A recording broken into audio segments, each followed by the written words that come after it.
it's just not quite as simple as having one or two formulas and then saying the market is undervalued or overvalued, or a company is undervalued or overvalued.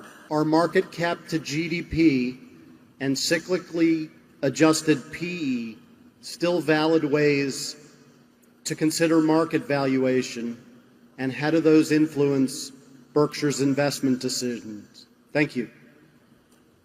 Charlie, I think, I guess Charlie's overall value in China. I would say that both of the standards you mentioned are not paramount at all in our valuation of securities. It's harder. People are always looking for a formula. And there is an ultimate formula, but the trouble is you don't know what to stick in for the variables in it. But that's the value of anything being the present value of all the cash it's ever going to distribute. But the PE ratios, every number has some degree of meaning, means more sometimes than others. Evaluation of a business is, it's not reducible to any formula where you can actually put in the variables perfectly. And both of the things that you mentioned get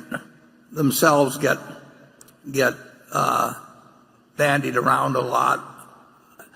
It's not that they're unimportant, but sometimes they can be very important. Sometimes they can be almost totally unimportant. It's just not quite as simple as having one or two formulas and then saying the market is undervalued or overvalued, or a company is undervalued or overvalued.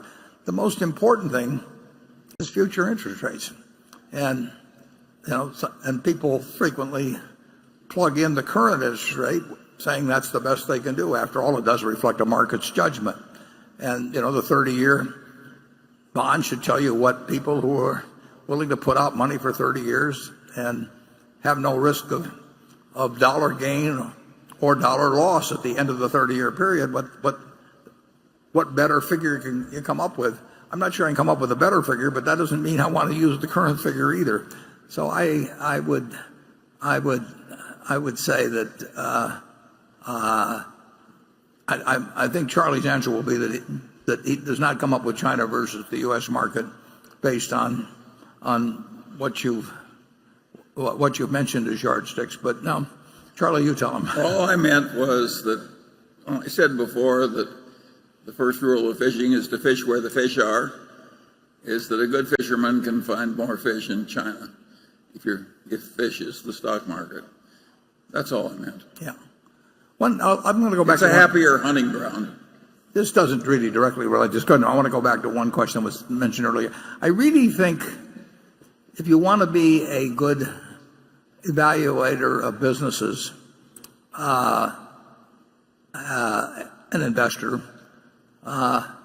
you really ought to figure out a way, without too much personal damage, to run a lousy business for a while.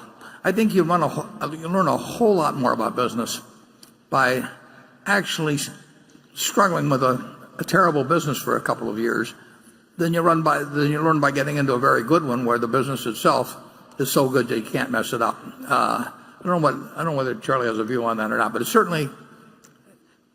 was a big part of our learning experience, and I think a bigger part in the sense than being involved with good businesses was actually being involved in some bad businesses and just seeing how awful it was, how awful it is, and how little you can do about it, and how IQ does not solve the problem, and a whole bunch of things.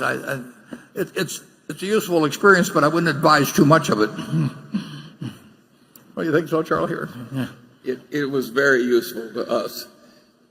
There's nothing like personal, painful experience if you want to learn. And we certainly had our share of it. We all hope you win the record as mankind's oldest living person. But at some point, you and our Charlie will go. And Berkshire stock may then come under selling pressure. My question is, if Berkshire stock falls to a price where share repurchase is attractive, Can we count on the board and top management to repurchase shares? I ask this question both because of past comments you have made about not wanting to take advantage of shareholders and because some of the passages in the owner's manual lead me to believe this might be an instance when the board does not choose to repurchase shares. Can you clarify what course of action we might expect about repurchases in the circumstances I have outlined? Yeah, well, as far as I'm concerned, they're not taking advantage of shareholders if they buy the stock when it's undervalued. That's the only way they should buy it, and they should. But in doing so, there were a few cases back when Charlie and I were much younger, where there were very aggressive repurchases or the equivalent of repurchases by people, and the repurchases incidentally made a lot more sense than they do now, but they were done by people who either, for various techniques, tried to depress the shares. And if you're trying to encourage your partners to sell out at a depressed price by various techniques, including misinformation, but there's other techniques, I think that's reprehensible. But our board wouldn't be doing that. I'll take exception to the first part of it, but I'll still answer the second. I think the stock is more likely to go up. If I died tonight, I think the stock would go up tomorrow, and there'd be speculation about breakups and all that sort of thing. So it would be a good Wall Street story that this guy that's obstructed breaking up something where some of the parts might sell for more than the whole. They wouldn't necessarily probably be worth less than the whole, but might sell for temporarily for more than the whole. And it would happen. So I would bet in that direction. But if for some reason it went down to a level that's attractive, I don't think the board is doing anything in the least that's reprehensible by buying in the stock at that point. No false information, no nothing. And their buying means that the seller would get a somewhat better price. Or if there are a lot of sellers, they'd get a mildly better price than if they weren't buying. And the continuing stockholders would benefit. So I think it's obvious what they would do, and I would think it's obvious that it's pro-shareholder to do it. And I think they would engage in pro-shareholder acts as far as the eye can see. I mean, we've got that sort of board. Charlie? Well, I think you or I might suddenly get very stupid very quickly, but I don't think our board is going to have that problem.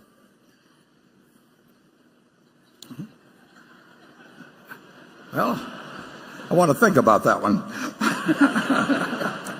Okay, Jonathan. Amazon has been hugely disruptive due to the brilliance of Jeff Bezos, whom Charlie earlier called the business mind of our generation. What is your current outlook on Amazon, and why hasn't Berkshire bought in? Well, because I was too dumb to realize what was going to happen.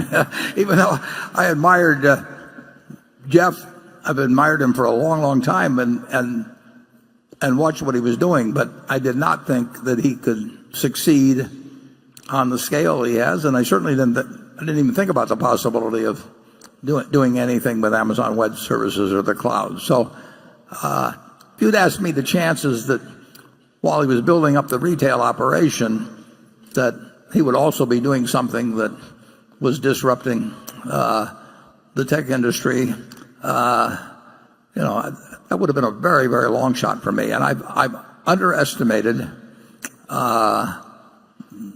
really underestimated the brilliance of the execution. I mean, it's one thing to dream about doing this stuff online, but it takes a lot of ability. And you can read his 1997 annual report, and he laid out a roadmap, and he's done it in spades. And if you haven't seen his interview on Charlie Rose 3 or 4 months ago, charlierose.com, go to and listen to it, because you'll learn a lot. At least I did. So I just plain, it always looked expensive, and I really never thought that he would be where he is today. I thought he was really brilliant, but I did not think he would be where he is today when I looked at it 3, 5, 8, 12 years ago, whenever it may have been. Charlie, how did you miss it? It was easy. The was done there was very difficult. And it was not at all obvious that it was all going to work as well as it did. I don't feel any regret about missing out on the achievements of Amazon. But other things were easier, and I think we screwed up a little. No. We won't pursue that line. Well, I meant Google. Well, we missed a lot of things. Yes. We missed a lot of things. And we'll keep doing it. Yeah. And we'll have a Luckily, we don't miss everything, Warren. That's our secret. We don't miss them all. Okay, we better move on, I think.